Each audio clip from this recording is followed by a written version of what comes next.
Right now, 1 in 8 men will develop prostate cancer during their lifetime. It is a statistical reality that increases for every single guy as he gets older. But urologists and pelvic surgeons are pointing to a surprising, scientifically backed way to actively reduce that risk: how often you ejaculate.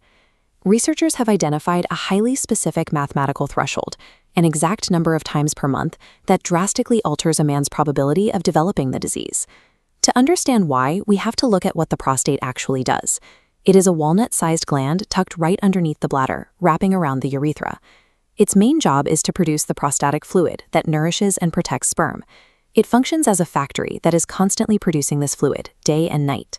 In many men over 40, this gland naturally tends to enlarge. That condition is called benign prostatic hyperplasia, which causes bothersome urinary symptoms like a weak stream, but it is entirely separate from the lethal threat of cellular cancer. Because the prostate operates as a continuous production line, regular physical maintenance becomes a primary factor in long-term health. The biological theory explaining this is known as the prostate stagnation hypothesis. The idea is straightforward. When you ejaculate regularly, you are cleaning the pipes. The physical contraction literally flushes out old cellular material, accumulated toxins, and inflammatory substances that would otherwise just build up inside the gland. When those inflammatory substances sit stagnant in the prostate tissue for long periods of time, the environment becomes toxic. This extended exposure increases the likelihood of severe inflammation and cellular changes that trigger cancer-causing mutations. There is a secondary mechanism at play here as well. Studies suggest that frequent ejaculation correlates with naturally higher testosterone levels, and men with higher testosterone organically carry a lower risk of prostate cancer.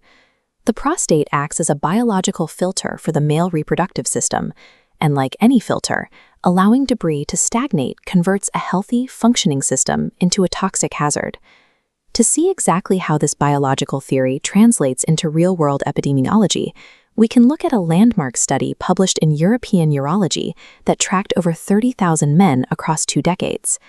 This chart shows the baseline risk established by the study. Researchers took the traditional risk group, men averaging 4 to 7 ejaculations per month, and set them as the standard 100% risk level.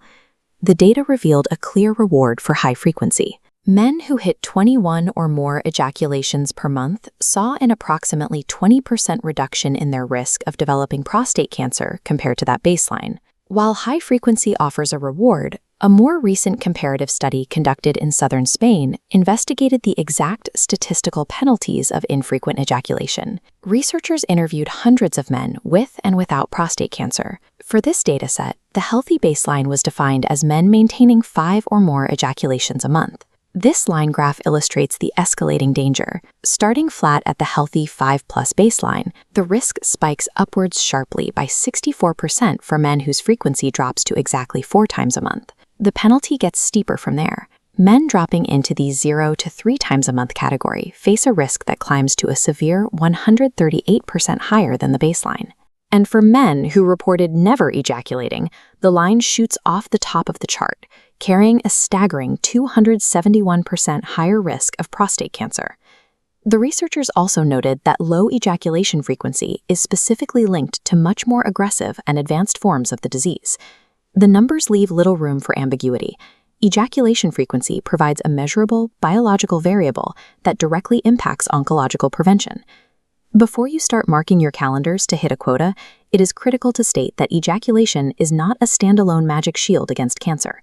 You absolutely cannot neglect the other pillars of your health. A true preventative approach must include a solid diet, regular exercise, and routine clinical screenings. Hitting 21 times a month is a mathematically beneficial habit, but it will never replace a physical examination and a conversation with your doctor. To help you build and track these comprehensive habits, Dr. Malik developed an AI-powered tool called the Better Sex app. It features a coach trained entirely on her medical expertise, providing personalized guidance to help you manage your intimate health metrics effectively. Optimal longevity requires stacking multiple preventative habits together rather than relying on a single metric. If you learned something new today, subscribe to the channel to see more research on optimizing your long-term health. Take care of yourself, because you're worth it.